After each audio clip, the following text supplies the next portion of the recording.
Lael Jediah.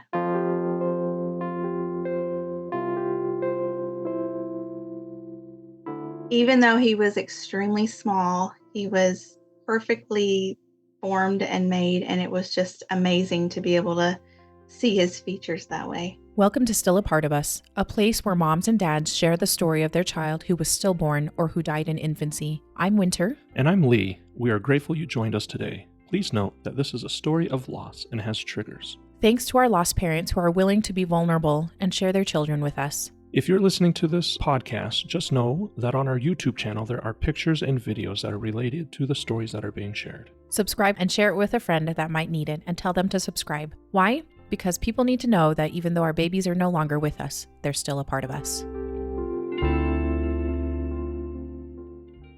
Welcome to Still a Part of Us. We have today with us Elizabeth, and when she reached out to us, I was just really excited because this is a little bit different. I guess a lot of us have had some sort of loss prior to our kind of bigger stillbirth or infant loss, and so when she reached out and said she had a number of losses and was wanting to talk about that, I was looking forward to that. I know that is not a thing that you're excited to say that you're excited to talk about, but I'm looking forward to the discussion because I think it will help a lot of other people. So Elizabeth, thank you so much for coming on today for discussing and telling Lael's story with us. So thank you.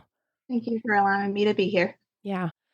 So tell us a little bit about your family. Tell us what your family looks like right now, and then also kind of at the time that Lael was born, who's all in your family right now? So the dynamic really hasn't changed very much. He's going to be, Lael would be, it was a year that I lost him in August. Yeah. So it's coming up on his first birthday. Yeah. And so we have 6 living children, and all of them start with L's. All of their names are L names. Mm-hmm. And my husband, Jacob, he's a truck driver. He's also a preacher. He just recently, he's been in the ministry for a little over a year now. Oh, okay. And so that added a new dynamic to our life, but we don't know where God's going to lead us with that quite yet. We're still in the infancy stages of that part, but he's a truck driver. And so I am a homeschooling mom. I play the piano for our church, and I actually do a music class with the children at church. So that is a hobby, if you can call it that. Yes. It's quite an interesting one, but we have fun with that. I was going to say super lots of fun. I think that would be so fun. Yeah. Homeschooling is a full-time job. Being a mom is a full-time job in and of itself, but we live in a small town in Western Kentucky. And so it's very quiet. Not a lot goes on around here. Yeah. And what does go on, everybody knows. So we, my oldest he's now 16. So at the time of Lael's pregnancy and everything, he was 15. And then we have, my next one is 12 currently. And we had quite an age gap between both of them, 4 years, and then 5 to the next one that survived. And that's Landon.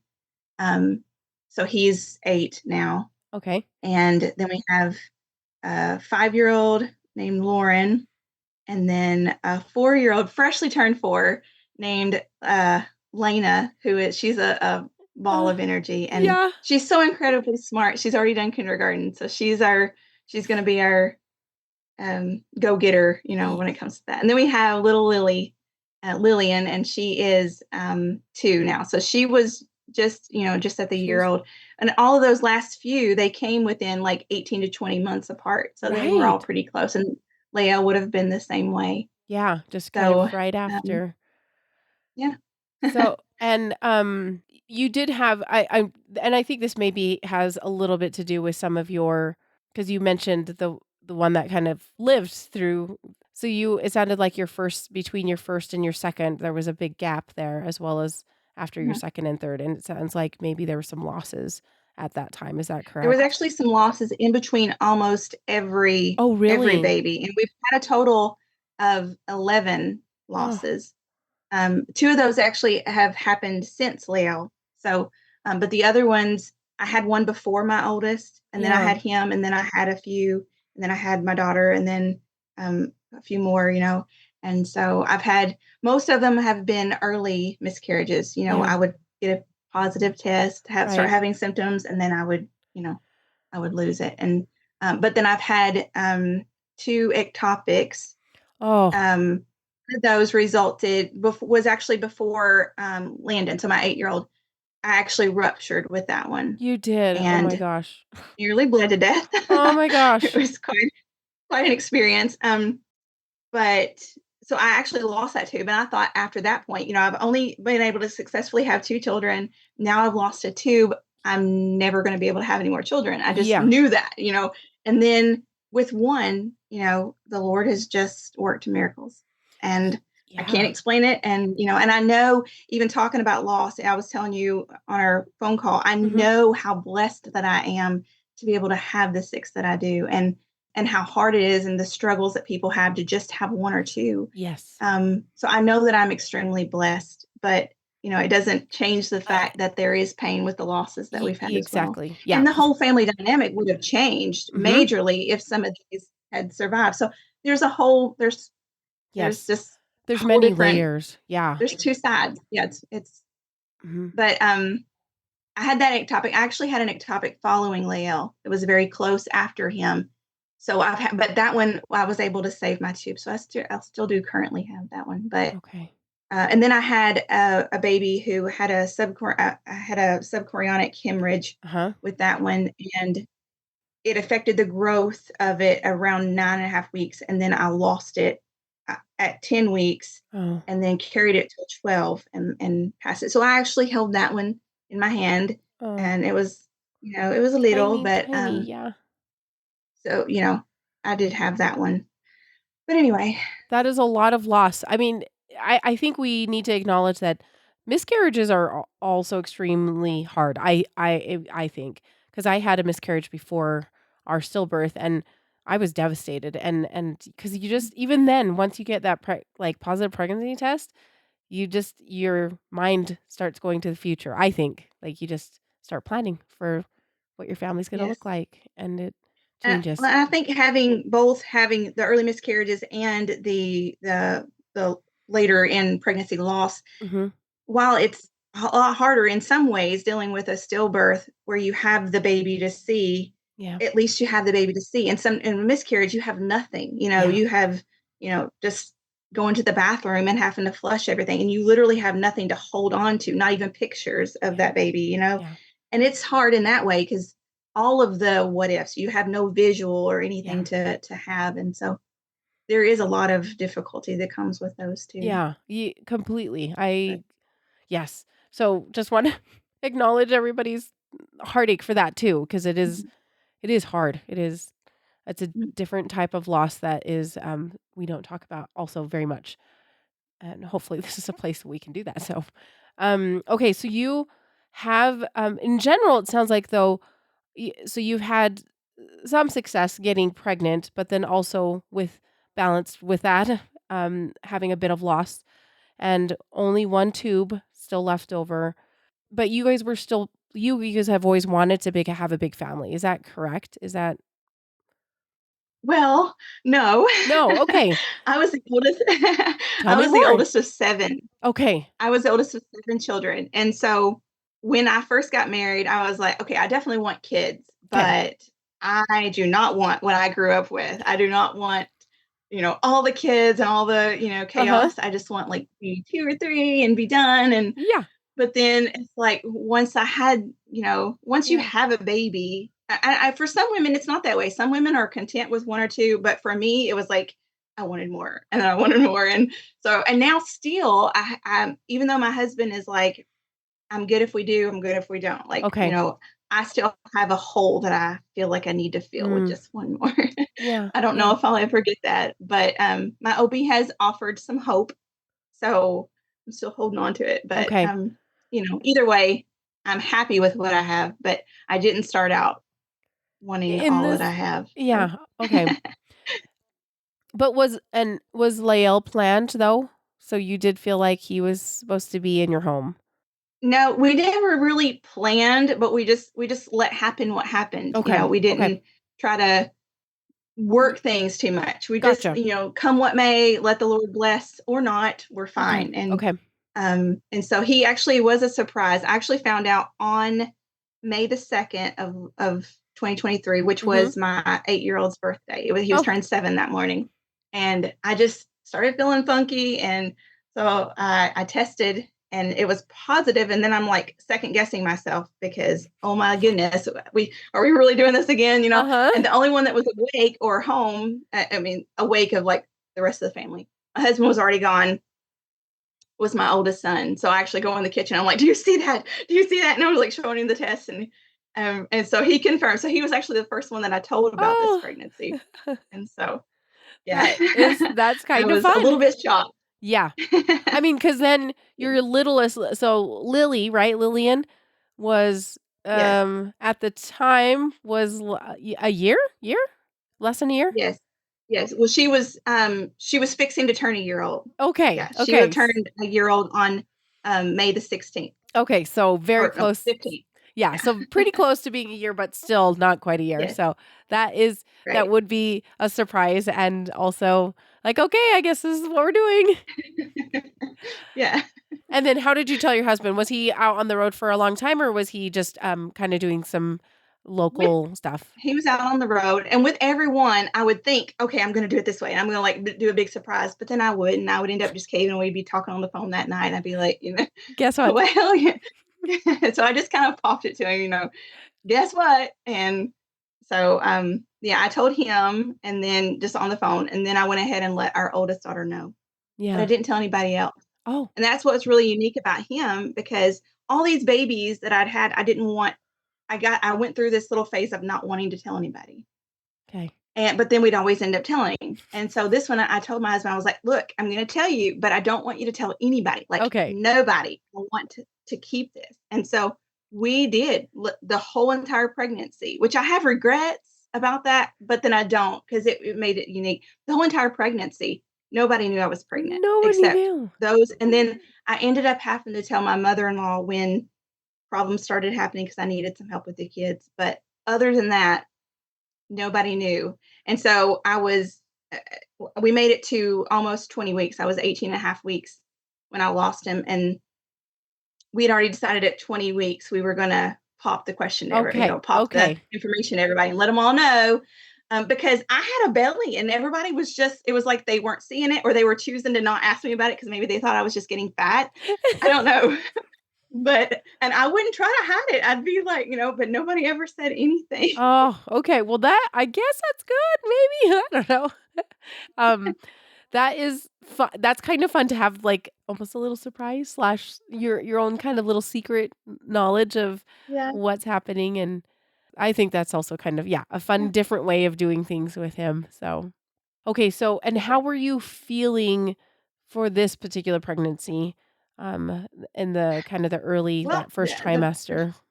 the pregnancy itself was actually very easy. With all of my other ones, I'd had like sickness and stuff like that. Yeah.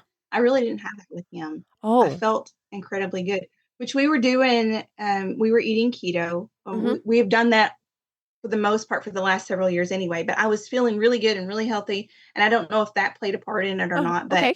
I didn't have a lot of sickness with him or Mhm. anything like that. So the only issues that I had was what eventually led to me losing him, Gotcha. which Okay. that happened at 10 weeks. I started having a hemorrhage, another subchorionic O hemorrhage, okay. just like I had with the other one that I lost. Gotcha. So, So, okay, when you did you go into the doctor kind of early on or midwife? I guess what kind of care did you have when early on? oh yeah.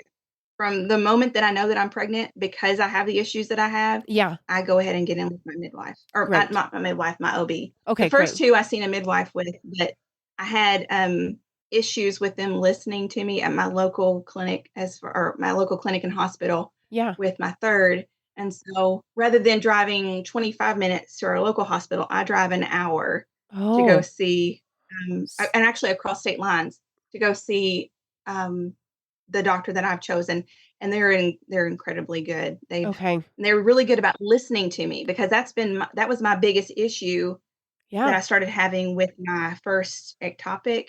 And then I had issues. I've had issues of some kind or another with all of my pregnancies. Like my oldest was um, growth restricted, and he was actually Okay. born early. He was born at 34 weeks. Okay. And then my second was breech, and they had to like Turner. And Oh, then my third, he came at 35 weeks, but do I could go into the whole story, which it's not about him today, but he was actually born double footling breech, a natural delivery because they wouldn't listen, which I mean, it wasn't what it was. I kept going in and telling them that something was wrong and he needed to be born. And that was before I was having blood pressure issues and they would not listen to me. And so when I finally had him, it was too late for them to do do anything else. So he anything. actually came out double footling breech. And it was a miracle that he did because I actually had a placental abruption with Oh him, my gosh. and it actually came out just moments after he did. So we were within minutes of losing him. And then the woman that I had seen in ER just a couple days before that with him, and I told her, I was like, he needs to be born. And she was like, you don't know what you're asking for. You're asking for a baby to be in NICU and everything. And she didn't even realize I'd had a baby in NICU. I knew exactly what I was asking for, but I knew that something was not It right. was not right. And So they when were I not seen her in the listening. hallway, she wasn't the one that was on call Oh, to deliver, thank the Lord. But yeah.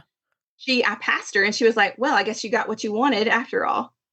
Like like I had chosen to have an early baby, just, like I Just went for home and purposely funsies. made it happen or I something. know. Yeah, you're like, But "No. anyway, so I was like, Okay. "All right, We gotta change yeah, some yeah." things." So Okay. I go to this other place and they listen to me and they know because of my history that they need to get me in soon because I have a history of ectopic and Yes. all of those things. And Okay. I have a heart-shaped uterus, which they think has played a part into all of my early losses because if it Okay. happens to implant around that the horn with what they call Mhm. it in the uterus, then it doesn't implant well. Yeah, okay. So That's that's their theory, you know. but they're aware and they're willing to listen and really take care of you, Yes. it sounds like. So that is wonderful. Yep. That's great. Yep. And that's frustrating for the other things that you've dealt with in to get to that point, because that sounds Yes. terrible, and I'm like, "What is happening?"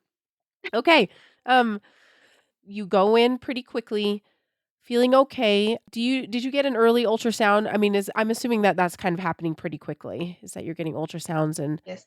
checkups and stuff. Yeah, I went in and they done blood work at first. They won't normally do an ultrasound right away Mhm. because if your baby happens to be too small and they don't see anything, Yeah, then they worry that maybe they're gonna worry you for nothing, so they don't wanna show nothing on the ultrasound and everything be fine, it's just too small, you know yeah. what I mean? Mhm. So, they typically don't wanna do one on your first visit, so they'll do blood work and confirm that your HCG is high, and, at least that's what they do for me, and they do, a count, like, 2 days later and make sure it's It's still going that doubling like direction. it's Yep. supposed to and all Mhm. that, and then at 7 weeks, I went and they done the quick one in the room, and they seen him, his heartbeat was fine. They said everything looked great and, scheduled me for the 12-week, which is typically what they would have done next, and there was no reason to worry about anything at 'Kay. that point, everything was looking really well. Okay, great. And you were feeling okay. So when you went to the 12-week, okay, actually between then and between your when you went in at like 8 weeks or so and then 12 weeks, is there anything that occurred or anything that gave you some concern between those Yes. two? That was at the 10-week mark, that's when I actually had to let my mother-in-law know that I was pregnant. Because up until that point, being as my oldest is 15, I was able to leave the kids with him and go Yes. to a doctor's appointment without having to tell anybody or get any kind of babysitter. So that was really nice. Yeah. But then that night, during one of the nights during my 10-week time, I started bleeding, and I'm not talking just spots. I'm talking it was pouring down my legs. And I just knew that it was full on miscarriage. I was losing this baby.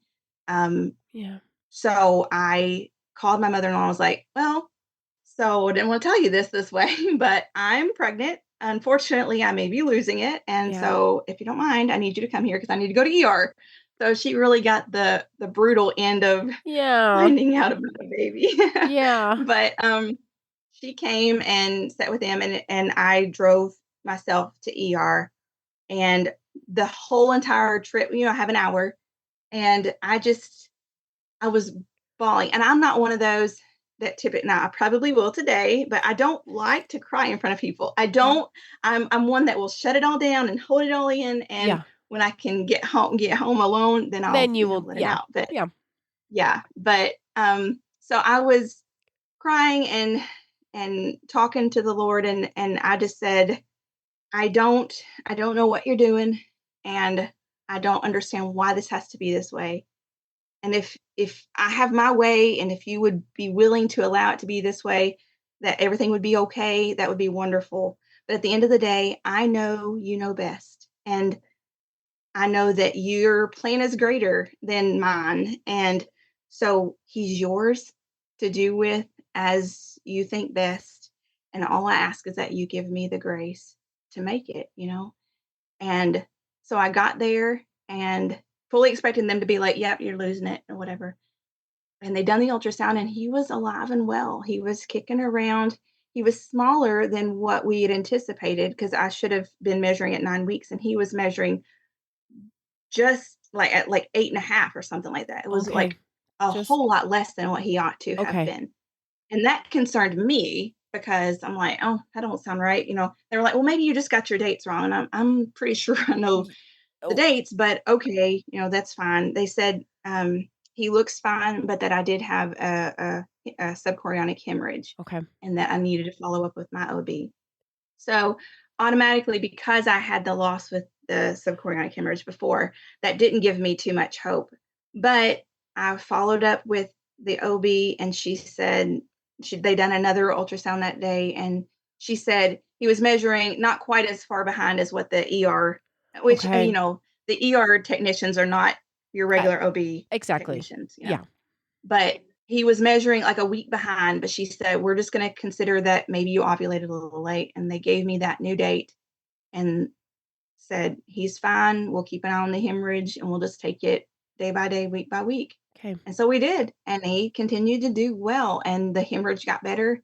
I actually stopped bleeding completely with it. I Okay. had another ultrasound at 13 weeks and I have pictures from that one and he was gorgeous and looking fine. And then I had one at 15 weeks and he was gorgeous and looking fine. And the place had healed up pretty much completely. And I don't have any pictures from that one, unfortunately, because he wasn't cooperative as far as like letting them get a picture of Yes. his Yeah. face. That's But everything looked good. And the OB actually told me, she's like, there's no reason to believe at this point that you're fine. You're gonna have yeah. this baby and everything's gonna be okay. She said it looks like you're out of the woods. And I honestly believed that with all my heart that everything had been fine and that God was just going to allow that to be a trying of faith on my part. And that was going to be all it was. And I was going to have a healthy baby and Yeah. everything was going to be fine. Yeah. So that was my last good news. It was kind of downhill from there. Yeah. With the subchorionic hemorrhage loss that you had before, that one, how early was that one? Do you The remember? hemorrhage had started with that one at 7 weeks. So a lot earlier. Well, I mean, several weeks earlier. Yeah. And then at the point that I started having a hemorrhage with Lael, I'd already lost that baby Yeah. because Okay. I that one stopped growing because of the lack of nutrients at 9.5 weeks. But I didn't actually lose the baby until 10 weeks, and then I carried that one until 12. And so at 10 weeks was when the hemorrhage started with him. That's right. Okay. And yeah, Yeah. I just like I know a subchorionic hemorrhage, if I'm not mistaken, is basically like a little spot where it's starting to bleed around the baby, right? Like it's um it's a pocket of blood under the placenta. mhm. That sometimes it's just a small portion of it. Yep. Sometimes you never know you have it unless they see it on ultrasound because it's, like, in the In a middle of it, yeah. and so you don't actually bleed.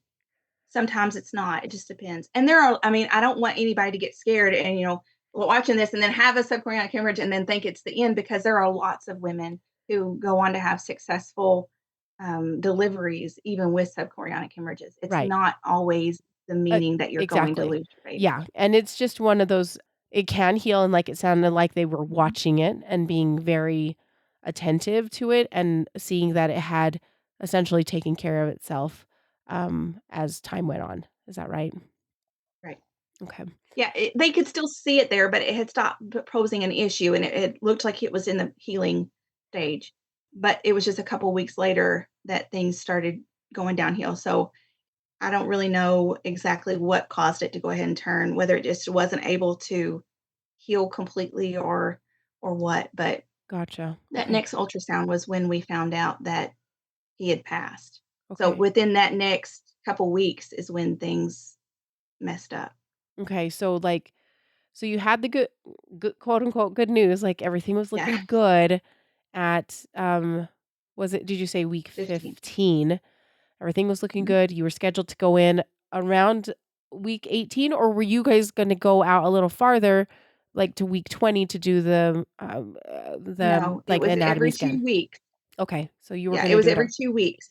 Okay. They were really just more so for my benefit, because you can't do anything they can't do anything for a baby at that point if Nope. something happens, Yeah. unfortunately. Yeah. It's just the way it is, but to keep on top of it for my sake and my sanity and not worrying, and I had the placenta in the front, so Okay. the Yeah. yeah, whatever one that is. Yeah. Anyway, it's skipping my brain right now, but so Anterior I didn't placenta. feel Yeah. him move Yeah. either, Mhm. and so because I couldn't feel him move and know that everything was fine, the only way to check on him was through ultrasound too. Okay. So for lots of reasons, they were doing that.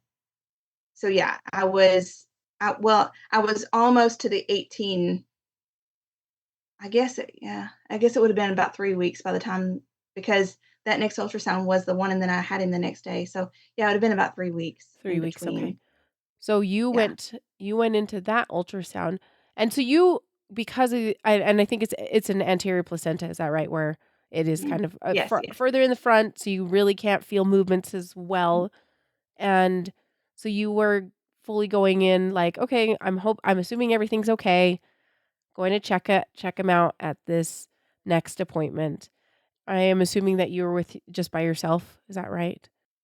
No, it's so my oldest daughter, she has some learning disabilities, and we had been I tried everything with her on my own and then finally turned to people that could potentially help, and we'd been put on a waiting list to have her, checked with a neural psychiatrist or Yeah. whatever, the Yeah. ones that deal with all that, and so we had been on the waiting list for a year to have Okay. her checked, and it Yep. just so happened that that place was about 5 minutes from my Oh. OB's office, and so I couldn't reschedule it because you took what you got, and so Mhm. her appointment, which I wasn't gonna be able to be with her, they won't let the parents be there when they do it. So I was planning on going to my MFM and having the ultrasound, and then running her over to her appointment, dropping her off, and then coming back and seeing my OB. Yeah. And so I actually asked my MFM on the phone. I talked to the receptionist and I said, "Is there any way that I can skip talking to the MFM specialist because I'm just going to be turning around and seeing my OB in a few hours? Can I just have the ultrasound and then leave and then the MFM just let my OB Oh, know yeah. Yeah. what's going on and I'll just talk to her in a little bit?" And she said she said, "That's fine as long as everything is okay. But if something is wrong, then he's going to want to see you." And I was like, "Oh, don't worry about it. Nothing's gonna be wrong. We'll be fine." And those words haunt me to this day. Yeah. But, so I had my daughter with me, and she's like me, only 10 times worse when it comes to not crying, so she took it like a champ. But Yeah. unfortunately, she had to hear the news and then go right into Oh. a psychiatric evaluation, and it Oh. was it was very traumatic on both of us in that way. Yeah. But We, I know everybody in that MFM office so well because I've seen them for, years. All of us, we're on a first name basis. But the woman who done my ultrasound that day was somebody new. I didn't know her. Oh. And so I went in there and I noticed that he wasn't moving, but I seen what I thought was breathing, which apparently was just me. But I don't know. My brain didn't register that. Yeah. And I'm just like, oh well, he's having a lazy day, and I'm not really thinking, I'm just pointing out his features to my daughter. There's his little profile and there's his little legs, and you can't deny that that's a baby brother. Look, and Yeah. So then the technician, she's like, where is your subchorionic hemorrhage at? And I was like, I mean, oh no. Yeah, you're And like, she's like, well, I don't see it, so I need to go look at your last ultrasound and see where it was so I can compare what I'm seeing today. "Okay, okay." And I understand they're not allowed to tell us, what they're seeing. They're not allowed to diagnose. They have Y to tell the doctor and the doctor has to tell you. I y I understand that. yeah. But she lied to me, and that messed with me more than anything because she didn't go to check the subchorionic hemorrhage. She went to get the doctor to tell me that I'd lost my baby. Yeah, yeah. And it would have been better for her to be like, "Hang on a minute, I gotta go check something. I'll be right back," or something like that Yeah, rather just than, something very generic. yeah. Yeah, So that was a little bit difficult. But he came in and he said, I'm gonna check the baby one more time, but unfortunately we didn't see any movement and she didn't seem to be able to get a heartbeat. And so he said, our protocol is we're gonna watch his heartbeat for his heart for 30 seconds and see if we can get anything. And so, I'm like, I feel like I can't even breathe. He checked and there wasn't anything. And then, all those words that I had just told that receptionist the day before just starts yeah, flooding back into me, and I'm like, "Man." So, but but the mama bear side of me is going to my little girl sitting there, and I'm like, "If it was just me, I could handle this," but, and so I'm like, "Alright," um, he said "You'll need to get in touch with your OB as far as what to do next, and we're gonna let her know." And he's like, "You can sit in here as long as possible." And I said, "No, sir, I gotta get out of here right now." And, so I just got myself together and I got her and we just got out, and we drove kind of in silence. And I'm like, "Are you okay?" And she said, "Do I have any other choice?" And I was like, "No, not right now. You don't." So I gave them a heads up that she had just experienced that. And I was like, I hope it doesn't affect her testing at all. yeah. But then I got back in touch with my OB. And unfortunately, there was a scheduling because she's across state lines, she actually sees people at two different clinics. And for whatever reason, they had scheduled her at the other one or me at the other one. And I Oh, couldn't have made that. So I spoke to her personally on the phone, my OB, and we decided that I would come in the next morning okay. and be induced. And then I would see her in the office before actually doing that. And my husband was on his way in. So timing was really good on that. So, Yeah. yeah. You got the news and, like you said, kinda had to keep it together. When you dropped off your daughter, did you call your OB at right after that, or did you take a moment for yourself? Called my husband. I waited to call anybody until I got her dropped off. Yeah, And then I called him on the way on as I was driving back to go to the clinic and let him know what was going on. okay. And then when I got back to the clinic and found out that they hadn't scheduled me for that place, That then I called her right okay. there from the clinic. Yeah. Because at that point, it looked like he had passed about 2 weeks ago because of his growth. So I was 18 and a half weeks, but he was appearing to only be around 16 and a half. Mm, So they thought that he had perhaps been expired for that length of time, and there was kind of a push to get him out. We ended up finding out that wasn't the case, okay. um, but by all appearances, we had to assume that, and so they wanted to get him out sooner rather than later. Just they usually do that because they worry about infection and to the mom, I Mhm. believe, so, um, you talked to your husband, what did he say? Did he yeah, I guess what did he say? He's a man of few words when it comes to stuff like that. He just kind of took it and just asked me, What are we doing? What are they going to do?"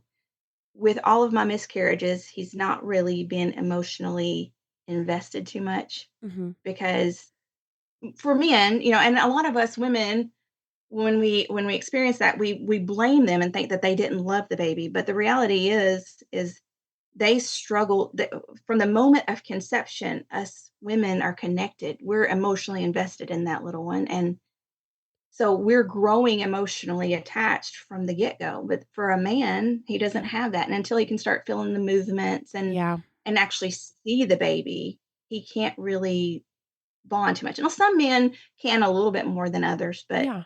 generally men just don't It's bond until they see the baby, yeah, I think you it's a know. little yeah, it's a bit harder for sure. So this whole situation actually was different, and he actually did experience more of the pain of loss than he had with any of the rest of them. And to Right. this day, it affects him, but it's because he's seen it, and it didn't really hit him until he's seen him. Gotcha. So, Okay. So yeah. he was So also kind of he was there, and he was really strong for me, yeah. on the phone, and was like, I just got unloaded. I'm on my way in, and you know, and because he's a truck driver, I'm used to dealing with things long distance. I'm used to, Yeah. he's not right now. He actually is. He comes in the middle of the week, and then at the end of the week. So it's not we don't go weeks without Oh, seeing him. gotcha. Okay. Okay. But there for years ago, he would be out for the whole entire week. Mm. So we've kind of developed. That's just how things are, Yeah. Yeah. and I can deal with things without him. And God puts people together beautifully in that He knows some women couldn't handle having a Mhm. husband that's not Mhm. there through the week and not there for her to go through things like that and not there for her anniversary or Yeah. whatever. Yeah. But it's worked for us, Yeah. and you know, so It's a God is testament. there when He's not, and that's Yeah. a big Yeah. I was gonna say it's a testament to your relationship as a couple and also your like you said, your relationship to God and it sounds like your community too. Even though it's oh small, yeah, I'm sure that there have been plenty of people that have held you up too in those tricky yes. times. Okay, so and then did you end up heading home or I guess probably picking up your daughter after you made arrangements with your OB and picked up your daughter. Did you tell the rest of the family? I guess you've only told your older 2, right? Your youngers didn't really know Yes. that you were pregnant technically. Yes, nobody did. I mean, I had in that like literally that same week, just days before this appointment, I had just went ahead and told my mom and my Okay. grandma because they were sensing that something wasn't right with me. And my mom and dad live in Oklahoma. Okay. And so they were in for a visit, seeing my grandparents whose health wasn't the greatest at that point. And so I went ahead and told them, Mhm. just the 2 of them, but it was literally just a couple days before, but nobody else knew. So I came home and I broke the news to my kids face to face. I didn't, like, give my mother-in-law a heads up or anything. I was just like it just waited until we were there, and I let them know. And then I actually got on our church has a messaging group where we can send in prayer requests and everything, and I Yeah. actually just kinda broke the news to my family in our family text group. Yeah. And then because I really didn't at that point, I just wasn't in the mood to do the whole phone conversations and everybody ask all the questions and Mhm. all the whatever, I'm still processing this. So Yeah.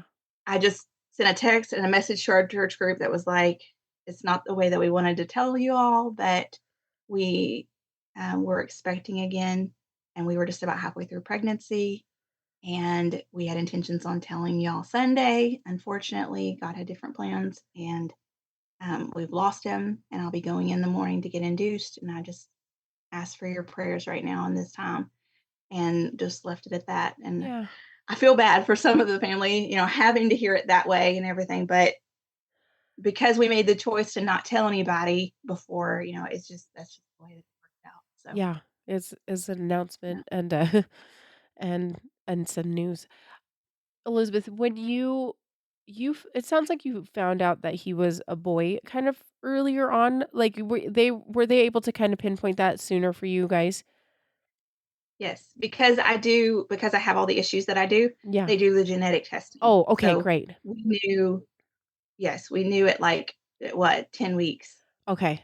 That that it was a boy. okay, And and we'd you wanted another boy because we had 4 girls in a row. yeah, yeah. And not that the girls are great, but the girls are Yes. drama. Yeah. And so we were like, "We need a break from the Yeah. drama, we need a boy." Yeah. That is so funny. So we were really excited. And Yeah. his name was not gonna be Lael, it was gonna be Lawson. I Uh, love, love, love the name Lawson. And uh-huh. all of my boys, they have the same initials. They're Yeah. all L and then C and then our Uh-huh. last name. And so we have Logan Cummins and Landon Chase, and then he was going to be Lawson Cole. Uh-huh. And so I was excited to finally get to use that name because Yeah. I had it in my list for a Yeah. while.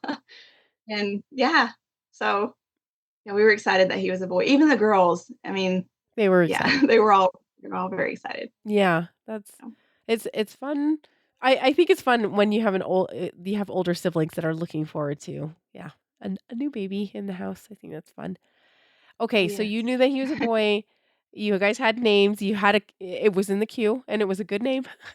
Um, so okay, so then, after you broke the news and your husband came in, he was able to get back that night or that evening or so? Mhm. Okay. And then you guys went, Yes. tell me about the next day then, or how that evening was with your family and with him.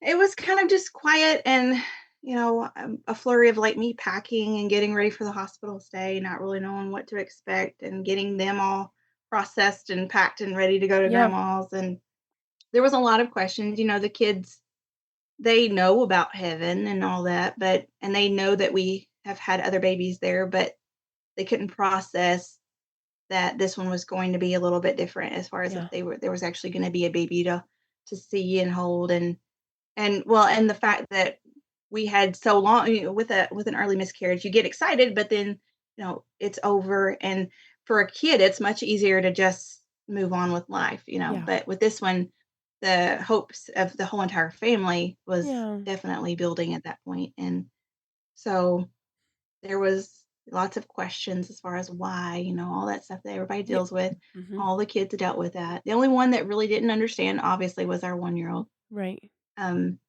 but everybody else was fully understanding, and so we sent them and got them to her house.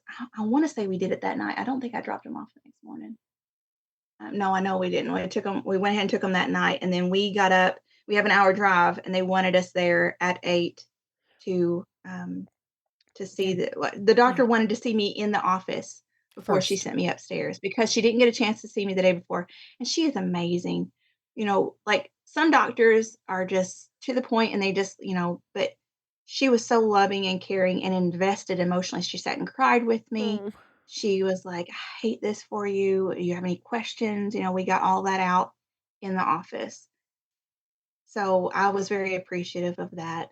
Yeah. And so they because I'd had a C-section before, they had to be very careful about inducing me. And she wanted to do it gently anyway. She didn't want to like throw my body into a tailspin because it Oh. hadn't even begun to recognize that anything was going on. And so I wasn't the least bit dilated or anything. Mhm. So she wanted to ease me into it. So they started with some side attack. So they sent me upstairs and she told me that I could eat, there that hospital does the where you have the menu and you can call anytime during the Mhm. day and Mhm. order, and so she told me that I could order food, that she wasn't going to put me on a food restriction or anything, and that we were just going to take our time through the Yeah. day. They put me in a little room that off in the corner that had the little leaf wreath on it, and Yeah. the nurses were really kind and quiet, very respectful. And they went ahead and started that first dose at 5:30, and then it was just a waiting game. Yeah. So, uh, around 10 or so, I started getting hungry, and I called to order food, and the lady was like, I'm sorry, it's showing that you've been put on a liquid restriction only diet." And I was like, "What are you talking about?" She's like, "The head nurse has you on a Oh. restricted diet." And I was like, "My OB, my doctor said I could eat." Yeah, you're And like, so she's like, "Well, you'll have to call." So I'm like calling up to the nurse's desk going, "I yeah. want to eat." And they're like, "You're not supposed to." You're like, and I was like, Dr. Harris said Yeah. that I You're could like, eat." And "I got an so okay. I Thank want you." food. So they got all that straightened out. I was a little bit agitated. I was Yeah. hangry at that point. Oh, totally. Yeah. But, so they let me eat, and we just kinda hung out. My husband went and got one of my cravings, which was, Blizzard from Dairy Queen. He Oh, just brought us yeah. back ice cream. So we walked to the halls and had ice cream, and it was good. It kinda lightened things up during Yeah. that time as I was just cramping occasionally and stuff like that. Yeah. So that was great. Uh, then we actually, while I was sitting there, it just kind of doing the early labor stuff is when his name changed because Oh, I okay. was I was reading my Bible and I kept wrestling, because there was a part of me that Lawson was, I mean, it was his name. We'd been calling him that. And so but then it just didn't feel right. It was like, this is not what I'm supposed to be naming him. And my husband was laughing at me, just saying, "You're overthinking this. Don't Yeah. be ridiculous. Yeah. Just whatever." And then there would be a part of me, how you wrestle inside with things. There's a part of me that's like, you're just not wanting to name him that because you're wanting to save the name for another Mm. baby, and you Yeah, don't want yeah. to waste that name on a baby that you're going to turn around and bury, And I know it sounds harsh, but that's what was going on in my No, no, mind, no. And I'm like, Totally. no, that's not it. That's not it. I really just don't feel like that's his name. Mm. And so I was sitting there and I was reading and just thinking, and something inside me prompted me to Google what name means belongs to God. Because it was like the Lord was like, He belongs to me. And so I Googled name meaning belongs to God. And would you believe it? It's an L name. I know, I was gonna say it starts with an L. Yes. And it was like just there, just, Lael belongs to God. And I was like, oh my goodness, that is his name. And when I told my husband that, he just kind of looked at me, and I was like, that's his name. He was like, if that's what you want to name him, that's fine. And I was flipping down through Google looking at other names, and Jediah means God knows best. Oh, And I oh, gave him that middle name. And, just knowing that God named that baby for me was a very special moment.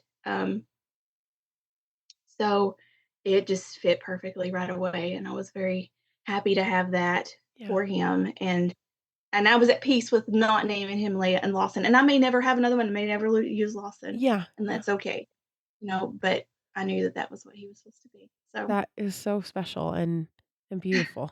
yeah, Yeah. It just feels like a really beautiful connection there. Making I don't yeah, know, just like God saying, "Hey, I'm looking out for you. Looking out for your little one." So, I think that's beautiful. yeah. Yeah, I was gonna say, tell me what happened after the, Okay. walking around in Um, the hallway with a blizzard and having a little bit of a light moment. yeah. So, I got settled back in, and they started, kind of like the cramps were kind of loosening, easing up. And so they went ahead and Okay. gave me a second dose when I was dilated to 3 at 5. And then things really started picking up. And so I started feeling the pressure to push and stuff around 7. Okay. And I went to the restroom and I let my nurses know that something was going to probably happen soon. And then when I'd been moving around. When I came to sit on the bed, I had those really nice little hospital underwear on, Ye Oh, yes. Very and I nice. felt, yeah, they're wonderful. But, so I actually felt him come out into those, and I was glad that I was wearing them.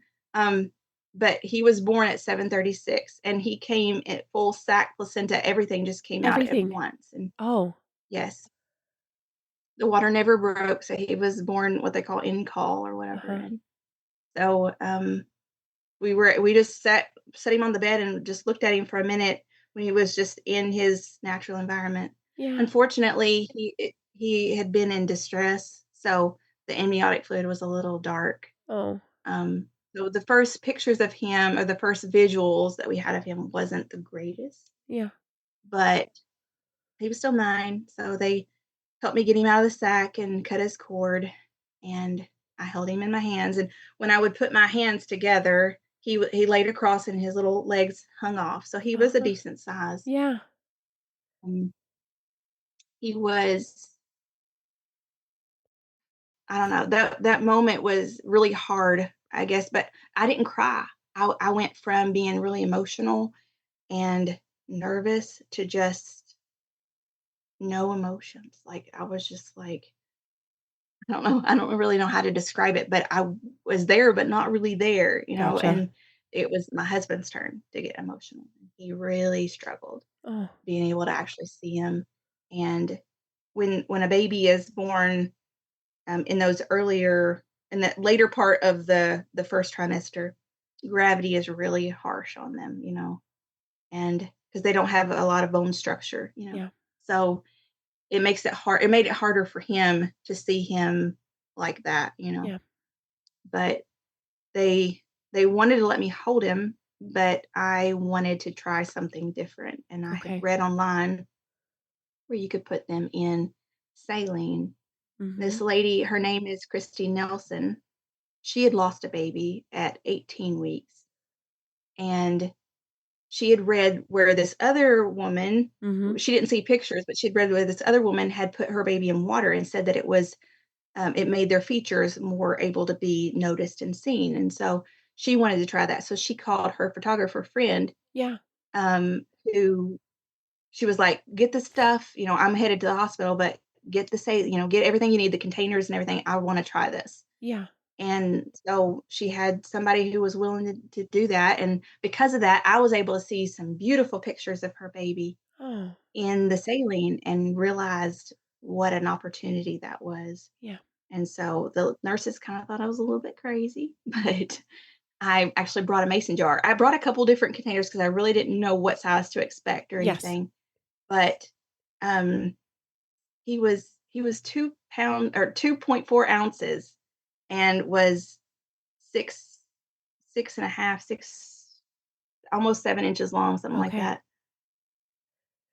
But he would curl up in that mason jar just like he had in the womb. Oh, And so we put him in there, and the IV fluid or yeah. contact solution is the perfect mixture of saline Yeah. that you need for that. And so um, we kept him in that for the most part. They took him out of it and they took us to what they call their angel room, where they Mhm. let parents get pictures of them and they pick out a memory box, Yeah. um, with like their little clothes and stuff that you can do. Yeah. And yeah, they do all that. And so they took pictures and they took him out of the stuff and put him on these wings and stuff.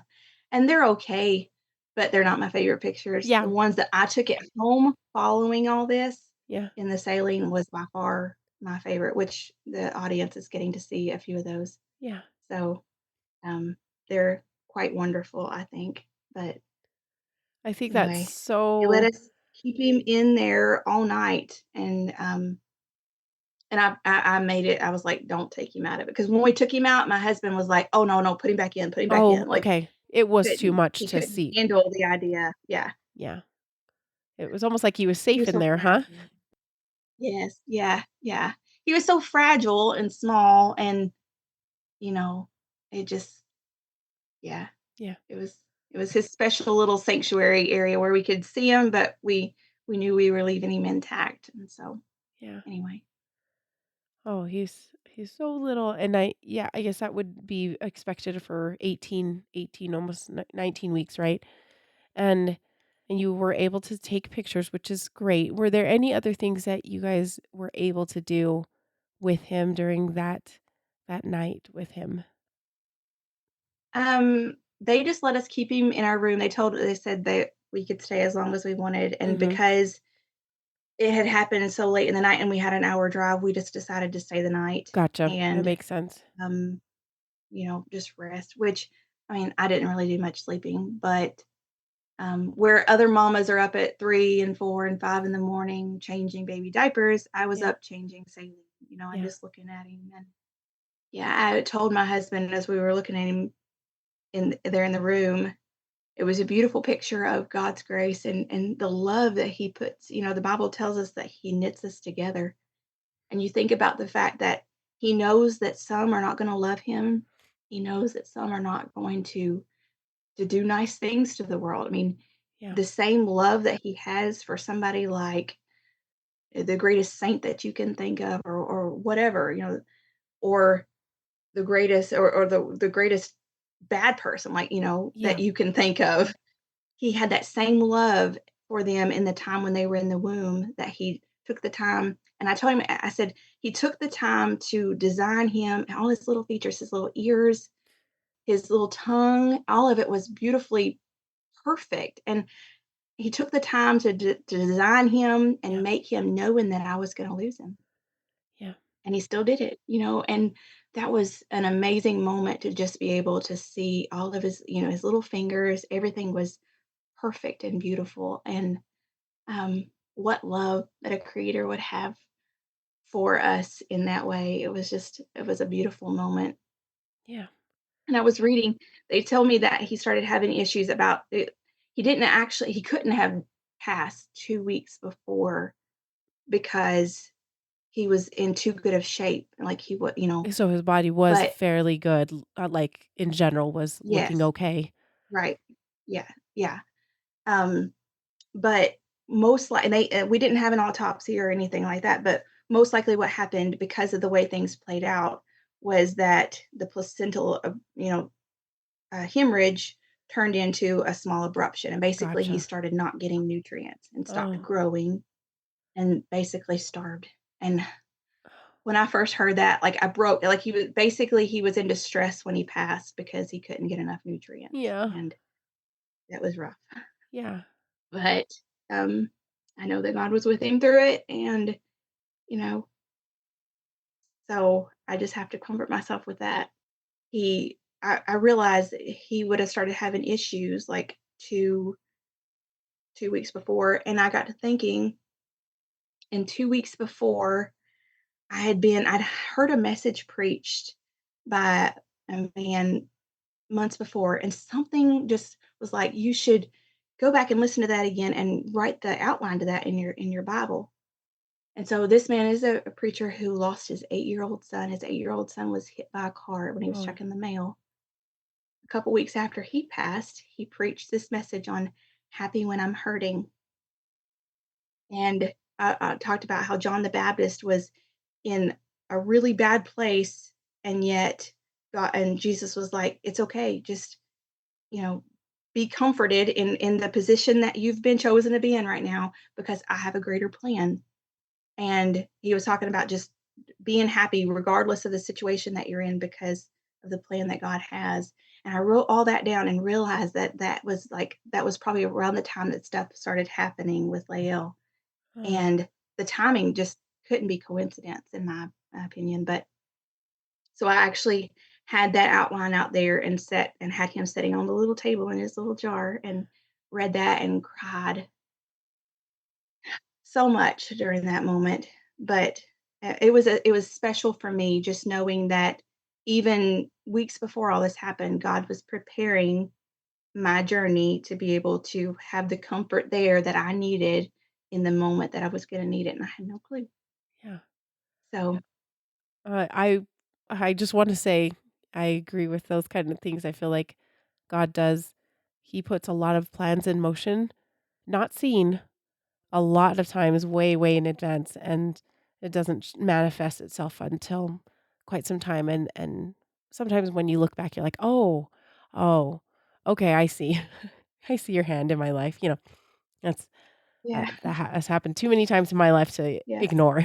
So, sounds like a beautiful time that you had with him and then also with God and just being able to reflect on how he's affecting your life and helping you in those times.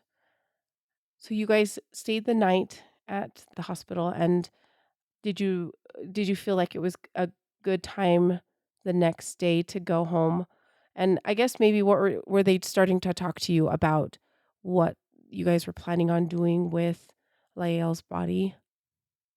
yes. They told us that well, I wanted to just take him home with Mm, us, like when we came, because I wanted the kids to be able to see him. And mhm. they said that it was against policy to do that, and that I had two options. Well, I actually had three.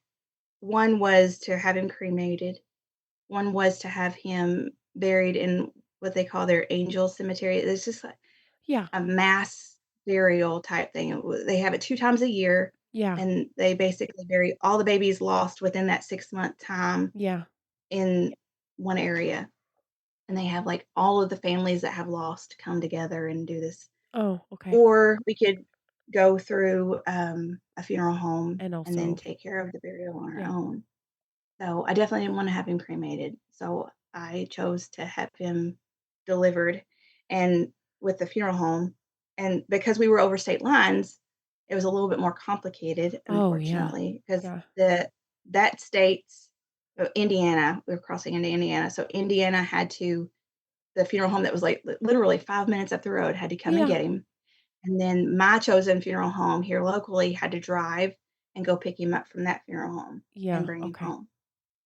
And so they told us that I was told it wouldn't be any cost. And but then our funeral home ended up saying that there was $150 charge on the other funeral home's part, but that Oh, and they had paid it, but we were expected to pay it for oh, them, okay. pay it back to them Yeah. basically. And that was a little bit of a blow because we were expecting Yes. that. But Yeah. obviously, we're going to pay it if that means that we can get our son Yeah. released to us. And so we paid it and brought him home. But I had to. We left the hospital that morning at like 6:30 because at that point we were awake. We weren't going to go back to sleep. Our other kids needed us Yeah. now more than ever, and I figured the sooner we left and got things going as far as getting him Mhm. transferred, the sooner we could get him on this end. So I wrapped him up in a blanket, even though he was in a jar. I wrapped that in a blanket, and I was like, take care. So they done all the transferring, but I called at noon, and they still hadn't gotten him. And I'm calling at 1, and they're talking Oh, about like meet us tomorrow, and I'm like, no, no, no, no, no, no, no. Every moment is very important for me right now, and so they finally got him and decided to meet me at 4 let me meet at 4:30. Me and my yeah. husband went to the funeral home and we picked him up. And they had kept him wrapped in the blanket and they put him in a little bag with a teddy bear sitting in there. It was like a gift bag, which is a really odd way to get your son, Yeah. but that's what they did. And it was nice. They were very nice. And so we brought him home, and when I didn't open him up in the funeral home, but when I got in the car, I wanted to see him, and so it was really strange because so when we put him in the saline at first Yeah. at the hospital, he had like loose skin that Mhm. was like starting to come off of him, right? That first layer, that's like a protective layer. But by the time he had endured a whole hour's journey Yep. home and been shaken up a little bit, that layer come loose. Yeah. Okay. And so I was able to like move it off of him and there he was like perfect. I mean, it was amazing how much better he looked having been all night in the saline and then went through that before because the Y saline pulled out all of that stained amniotic fluid yeah. and all that and he was this beautiful pink Oh, perfectly colored little baby. And so, I mean, you could see all of his little everything was details were so just there, it was so beautiful. But, so we brought him home and then the kids and my mother-in-law got to see him and and he was they still just in the swooned saline, over. right? He Yes, he was still yes. in the We never let saline? him be take out of taken. Okay. Yes. That's Yeah, so that was the thing. I told them, I was like, "Don't let the funeral home take him out." yeah, like, Like, don't leave him in the saline. this So, is working, and it's good. So, yes. okay. That is Yeah. that's awesome. And then that outer layer of skin, did you end up taking that out and so that the kids could get a better view Yes. of him Yes, I just took tweezers and and just pulled pulled it it out? out. Now you'll notice in maybe some of the pictures that I posted of him that there's still some on his hand, and I couldn't get that loose, and I didn't wanna, Yeah, do that's anything a to him. really So, fragile, yeah, place, yeah, so, yeah, totally understand that. So, what did the kids say when they got to meet their little brother?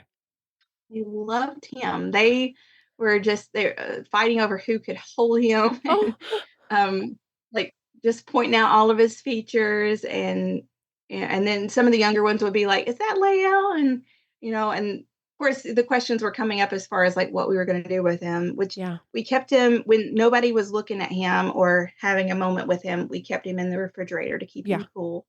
So and I know it sounds so funny probably to anybody else other than a mom who's experienced a loss, but I couldn't just put him in the refrigerator like he's a condiment. I had to wrap him Wrap up him in a up. blanket Yep. and put him in there. He had to be wrapped up. Yep. Um, so so he was born on the 16th. He came home with us on the 17th. And then that next morning on the 18th, I woke up to hearing my daughters I told them they could take him out at any time as long as they were of the refrigerator, that is, as long as they were gentle. Yeah. And so I woke up to hear them in the room mooning over him, just talking Just about all of his little features oh, and everything. So it was a really precious little moment. But so yeah, it was good. None of the rest of the family got to actually see him, like mhm. extended family, other Yeah. than my mother-in-law, because most of my family live out of town. None Yeah. of them live around. Oh, my brother and my sister-in-law, they did. They came over and brought us some food, and they got to see him. Oh, good. But other than that, none of the rest of them got to. Yeah. That's so hard because So I don't know if this is how you felt, but I wanted more people to see my son because I'm like, I'm not gonna be able to show him anymore. I need to just kind of prove it to you that I had a son, like that he was here. And I think it's so sweet that your kids were all just like so excited to see him and kind of be with him and we're so careful with him. I just think that's so cute that yeah. you're there to It was, and show him off. all of our view of him is this little, my husband talks about all the time, and he'll say it with tears in his eyes, because like it's tearful, but yet it's good to know that he's in heaven waiting on us. But he says he pictures him, like baby Groot. Yeah. He pictures him like this little bitty, this little bitty, his size, but he's running around, and so we don't picture him grown up. We picture him talking and everything like this Just a little bitty. little. Oh, that's so funny. I kinda do that same thing too, because 'cause I'm like, "How old is he now?" Yeah, I kinda wonder that too. That's so cute. Um, okay, and so you guys were able to, keep him. That is actually a little I know that some places, some states don't allow you to bring remains home, so I think that's great that you guys were able to do that for a The time be reason being the reason being was because he's not considered by medical Oh, that's right.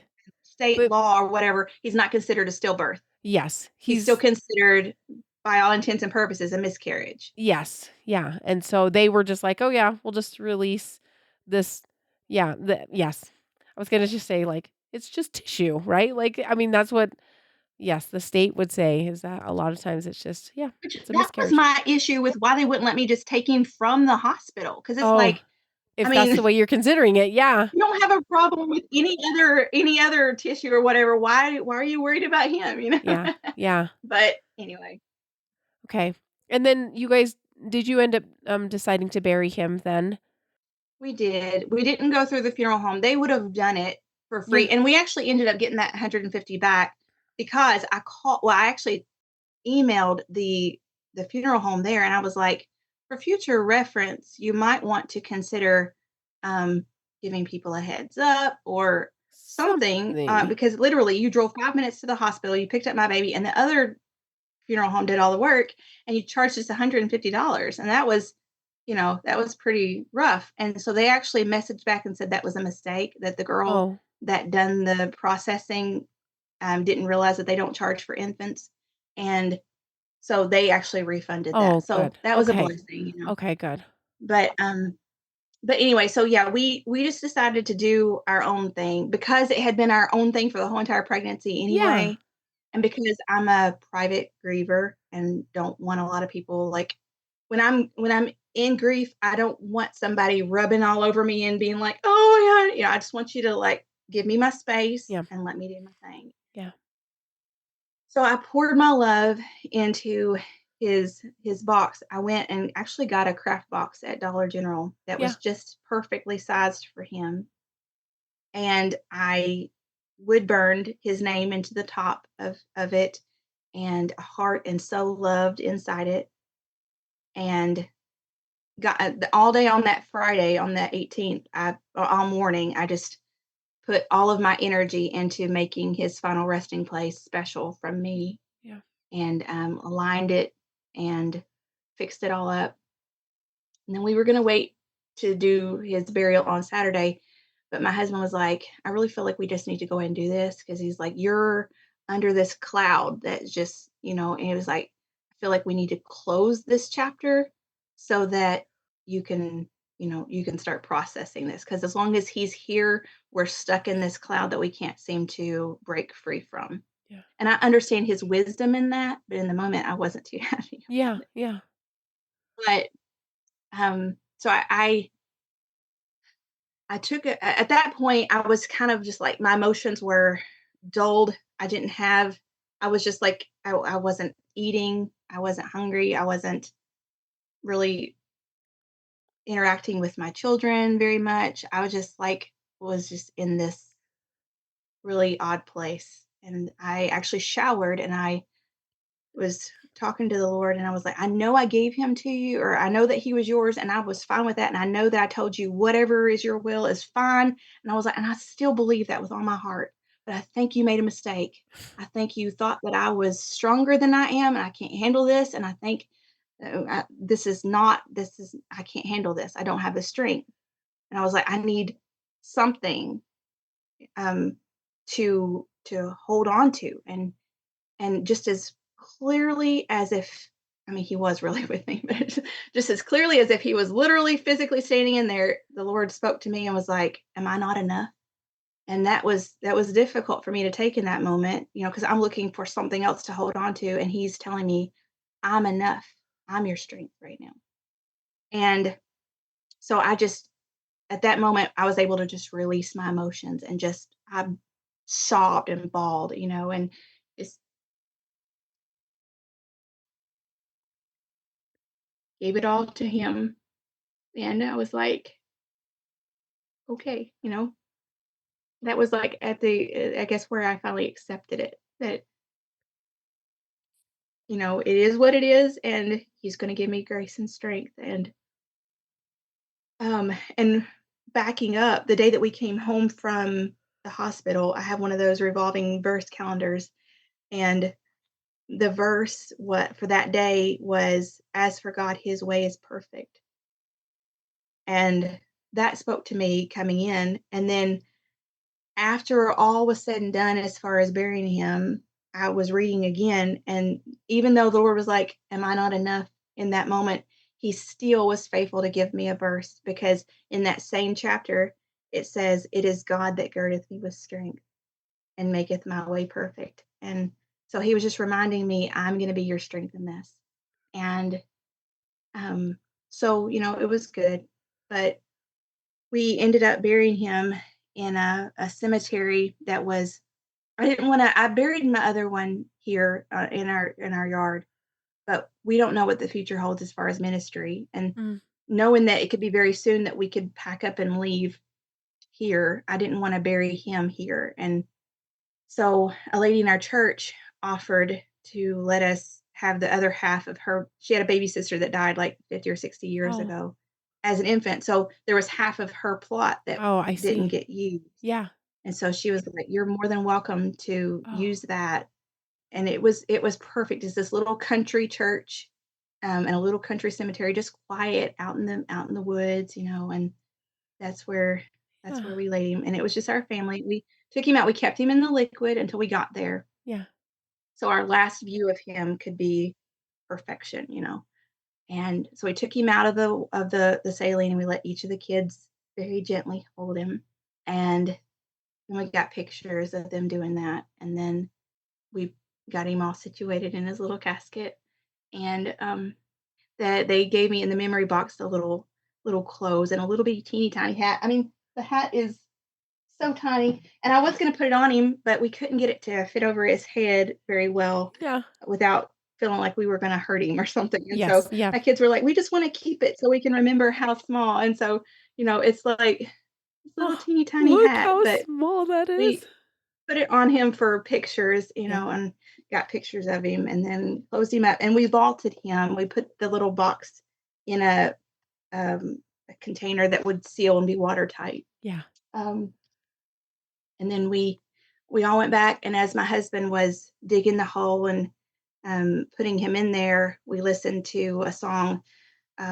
there's a couple that sings Mhm. they sing a song called Little Feet on the Street of Gold. And the chorus is little feet on the street of gold, the Savior's face they now behold. No more sickness, pain, or fears. Though we never saw their face, we'll meet with a warm embrace, where we'll know as we are known on that day when all the family makes it home. So we listened to that as a family while he was getting him situated, and then we all held hands and we sang till we meet at Jesus's feet, and just a little chorus of that hymn, and said our goodbyes, and so it was good and it was healing. And I don't think I could have asked for a better ending for, I know it's on an ending, but Right. the ending as far as the time we had with him, Yeah. it was very special. Sounds so beautiful, like, and peaceful with your entire Yeah. family. Oh, I'm so sorry. I just think of how difficult that entire process was, and to have to say goodbye for a short time, right? But still a goodbye for a little bit. So, but Elizabeth, thank you so much for sharing Lael's story. I'm looking forward for you to like be with him again. I don't know. I just think that it's going to be Yes. beautiful.